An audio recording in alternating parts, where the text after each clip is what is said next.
So mga bagay na makikita mo sa isang lalaki kapag ayaw na nito sa'yo.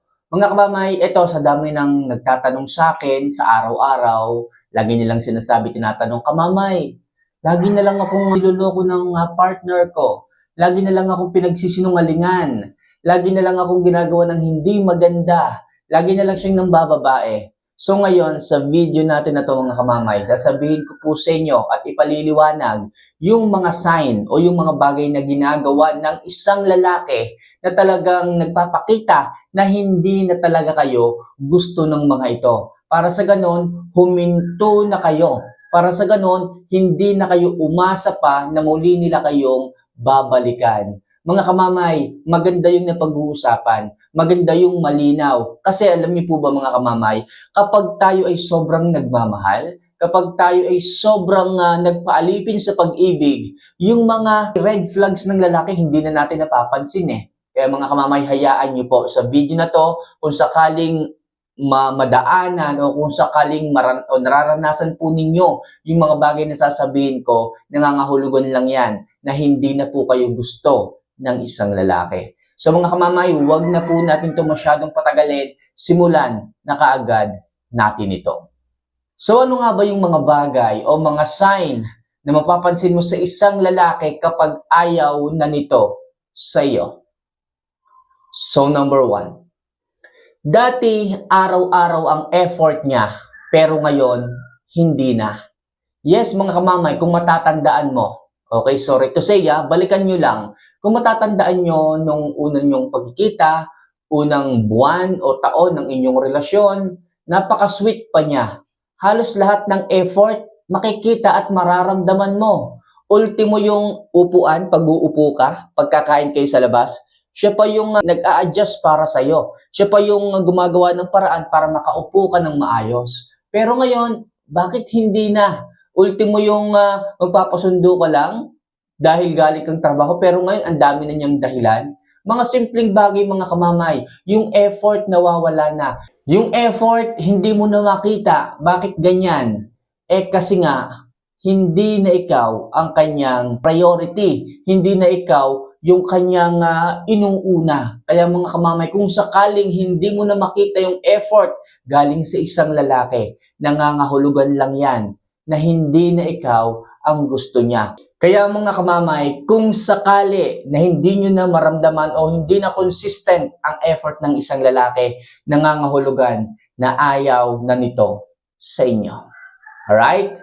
So next, mas inuuna na niya ang ibang bagay kesa sa iyo. Kapag ganito mga kamamay, may sinasabi ka, may nire-request ka, pero bakit parang ang hirap-hirap mag-request sa kanya? Yung tipong may pinapakiusap ka lang, laging sinasabi niya, wait lang, sandali lang, ilang oras na yung nakalipas pero hindi pa niya ginagawa yung gusto mong ipagawa sa kanya. Ibig sabihin, hindi na ikaw yung pinapriority niya. Meron na siyang ibang bagay na pinipili at inuuna kesa sa iyo. Masakit mang isipin pero hindi na ikaw yung kanyang priority. Alam ko mga kamamay, marami sa inyo ang nakakaramdam na ng ganito. Ang layo na niya, okay, simula dati. Ang layo na niya kumpara sa dati. Bakit? Dati, konting sabi mo lang, sige babe, ngayon din, gagawin ko yan. Pero ngayon, isang sabi mo sa kanya, nakadalwa na, nakatatlo na, nakaapat na, ano sinasabi niya? Babe, pwede bang sa isang linggo na lang yan? Kaya naman, babe, pwede bang mamaya-maya, busy lang kami dito ng paglalaro, busy lang kami ng pag-ML, busy lang kami dito at may ginagawa. Tapos minsan, nagagalit pa, umaangil pa. Tapos, sasabihin niya, babe, pwede bang ikaw na yung gumawa? Kita mo naman busy kami. Kapag ganyan na po ang approach ng isang lalaki sa inyo, hindi na kayo napa-priority. O kaya naman, sabi niya, next week may lakad kayo, pero bakit ganun? Parang hindi niya na napapansin at naaalala yung kanyang mga pangako, yung kanyang mga sinabi, hanggang sa umaasa ka na lang. Minsan nga, hindi mo na inuulit, pero talagang wala. Hindi na niya ginagawa yung kanyang mga binitawang pangako sa inyo. Kapag ganyan mga kamamay, hindi na kayo priority ng mga yan, ibig sabihin, sorry to say, hindi na po nila kayo ganun kamahal o hindi na talaga kayo ganun kahalaga pagdating sa kanila. Alright? So next, nawala na ang kilig at excitement sa bawat pag-uusap ninyo. Natatandaan nyo ba noon mga kamamay? Talagang inaabot pa kayo ng hanggang 2:00 ng madaling araw para lamang magkwentuhan. Kwentuhan lang inaabot ng madaling araw. Pero ngayon mga kamamay, isipin mo, wala pang 1 minuto, nagmamadali na siyang ibaba ang telepono. Minsan na nga lang kayo magkausap, minsan na nga lang kayo magka-video call, pero bakit parang ang bilis palagi ng oras? Bakit palaging parang nagmamadali siya? Parang laging may gagawin, parang nawala na yung excitement, yung kilig nawala na rin. So kapag ganyan mga kamamay, ang bigat sa damdamin, ang bigat sa sarili, ang bigat sa lahat. Okay, pakiramdam mo parang ikaw pa yung nagiging problema sa inyong dalawa. Pakiramdam mo parang ikaw pa yung problema pag nag-uusap kayo eh. Parang ikaw na lang palagi yung nakikiagaw ng oras sa kanya kahit sabihin natin na 2 minuto, 5 minuto lang naman kayong nag-uusap, parang okay, parang ikaw pa yung nang agaw, parang ikaw pa yung nanlilimos sa oras na galing sa kanya. Kapag ganyan na po mga kamamay, wala na po yung kilig, wala na po yung excitement. Halos parang wala lang sa kanya ang pag-uusap nyo. Parang ang layo niya mga kamamay. Okay, kapag ganyan mga kamamay, ang nararamdaman po ninyo, isa lang ang ibig sabihin, ayaw na niya sa'yo. Hindi na ikaw ang kanyang priority. Hindi na ikaw ang nilalaman ng kanyang puso at mayroon siyang ibang mga bagay na pinagkakaabalahan na mas higit pa sa iyo. Alright? So next, madalas lagi o napakabilis na niyang mainis o mairita sa iyo. Ito mga kamamay, talagang ito mapapansin ng bawat isa sa inyo kung talagang pinagdadaanan niyo po ito. Hindi man sabihin ng isang lalaki na ayaw na nila sa inyo pero nararamdaman ninyo ang bilis na niyang magalit, ang bilis na niyang mainis. O sabihin natin na wala naman kayong ginagawa. Sabihin natin, wala ka namang ginawang mali sa kanya. Pero bakit ang tono ng pananalita niya ay parang galit? Pero bakit kung kausapin mo siya, parang ang taas palagi ng boses niya? Bakit ganun? Ang layo na niya sa dati. Halos parang hindi na siya yung nakilala mo noon. Bakit ganito? Kasi nga, ayaw na niya sa iyo. Hindi lang niya masabi kasi masasaktan ka. O syempre, pag sinabi niya, kasi baka siya pa ang sisihin mo. Kaya pinararamdam na lang niya. Kaya ginagawa na lang niya. Mabilis siyang mainis, mabilis siyang magalit, at yan ang unang reaksyon ng isang lalaki mga kamamay kapag ayaw na nila sa inyo. Alright? So next, hindi na siya ganon kaganadong pag-usapan ang relasyon ninyo. Okay? Mga kamamay, mararamdaman nyo rin na parang wala na siya sa landas ng inyong pag-iibigan o sa inyong relasyon. Wala na siyang gana. Kapag tinatanong mo, babe, kamusta bang relasyon natin? Ba't ganito na tayo? Parang ang layo-layo na natin. Mapapansin mo, lagi na siyang galit. Mapapansin mo, lagi na siyang umiiwas. Mapapansin mo, tatanungin mo, parang, okay, wala kang makuhang magandang sagot.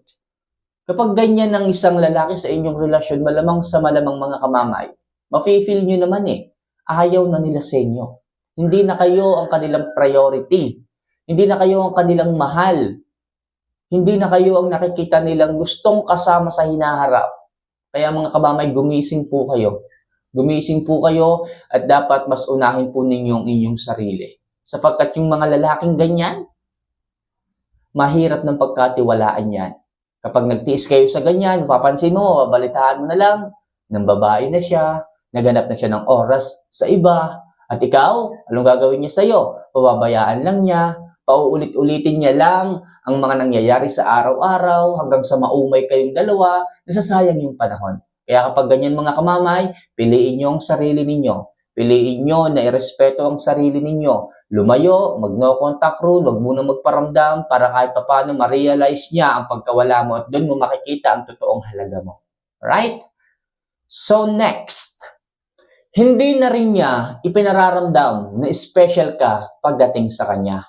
Opo mga kamamay, wala na yung pagtrato niya na special ka pagdating sa kanya. Yung tipong tuwing birthday mo, tuwing anniversaries, tuwing, alam mo yun, may okasyong nagaganap sa inyo, hindi na siya nag-e-effort Hindi na niya ipinaparamdam na special ka. Dati-rati, every birthday mo, sineselebrate ninyo. Kahit siya yung gumastos ng lahat, walang problema. Basta mapasaya ka lang. Basta ngumiti ka lang. Bukod pa ang regalo, bukod pa yung cake. Minsan nagpapatay baboy pa, birthday mo lang. Ganyan ka ka-special noon. Pero ngayon, ni bati ng happy birthday, hindi ka nababati. Alam kong alam niya yan. Pero bakit hindi niya ginagawa? Hindi niya ginagawa para iparamdam sa'yo at hindi lang niya masabi na ayaw na niya sa'yo. Kaya mga kamamay, makaramdam po sana kayo. Kapag hindi na niya ipinararamdam na special ka pagdating sa kanya, ibig sabihin, ayaw na niya sa'yo. Hindi na ikaw ang dahilan ng pagngiti niya. Hindi na ikaw ang dahilan ng pagsaya niya. Sa kabaligtaran, ikaw na ang nagiging problema kahit hindi naman. And last, pakiramdam mo na ikaw na lang ang humahawak o kumakapit sa inyong relasyon. Mga kamamay, kung nafe-feel po ninyo na tipong ikaw na lang ang nag-e-effort, ikaw na lang yung nananatili, ikaw na lang yung nagbibigay ng regalo, ikaw na lang yung nagiging sweet sa kanya, ikaw na lang yung nag-e-effort magluto para pakainin siya. Ikaw na lang ang naglalaba para sa kanya. Tapos siya, hindi na nagbibigay ng pera sa inyong relasyon para meron kayong, alam mo yun, budget sa araw-araw. Pambili ng grocery, pambili ng pagkain, pambili ng kung ano-anong kailangan sa bahay. Ibig sabihin, ikaw na lang yung kumakapit. Ikaw na lang ang nagsasacrifice sa lahat ng bagay. Kapag ganyan mga kamamay, napakahirap niyan. Ang hirap i-maintain ng isang relasyon kapag ikaw na lang yung lumalaban, ikaw na lang yung kumakapit. Kung kaya't pag napapansin mo na ganyan, nahihirapan o pinahihirapan ka na niya, wala na siyang pakialam sa mga bagay-bagay sa inyong relasyon, ibig sabihin lang niyan, hindi ka na niya gusto. Hindi pa ba maliwanag? Hindi ka na niya gusto. Magising naman kayo sa katotohanan, hindi yung magtitiis na lang kayo na magtitiis, ikaw rin. Iiyak ka na lang ng iiyak. Magsasakripisyo ka na lang na magsasakripisyo sa inyong dalawa na wala namang magiging resulta pagdating ng panahon. Kaya hanggat maaga mga kamamay, kung hindi nyo na matanong ang isang lalaki tungkol sa inyong relasyon, umiiwas na siya, kayo na lang po ang pumili ng pag-iwas. Lumayo kayo, piliin nyo ang inyong sarili. Okay? Hindi kayo nagkulang, wala kayong kakulangan. May mga tao talagang hindi makontento, may mga lalaki talaga na mabilis manawa, sa hindi ko minsan maipaliwanag na dahilan. Minsan kasi yung iba, hindi lang makontento eh. Kahit sabihin natin kontento ka naman, kahit sabihin natin nasa iyo naman ng lahat, kahit sabihin natin magaling ka naman sa ganito, pero nauumay pa rin ng isang lalaki. Bakit? Kasi nga hindi sila kontento. May mga lalaking ganyan na kahit ibigay mo ang lahat, sisilip at sisilip ng isang maliit na butas para lamang maging masama ka, para lamang magkahiwalay kayo. At kapag ganyan ang isang lalaki, ibigay mo na, i-donate mo na. Wala kang aasahan dyan. Alright? So mga kamamay, sana makatulong yung mga simpleng video, simpleng advice na aking i-share sa inyo. At sana po mga kamamay sa mga tao, sa mga kababaihan dyan na kumakaharap sa ganitong klase ng sitwasyon, nararamdaman ko po kayo. Kung kailangan nyo ng kausap, kailangan nyo ng na makikinig sa inyo, pwede nyo po akong tawagan, pwede nyo po akong kontakin. Mag-usap tayo at baka sakaling makatulong sa inyo. Alright? So, see you for our next vlog. Mahal ko po kayo mga kamamay. Paalam.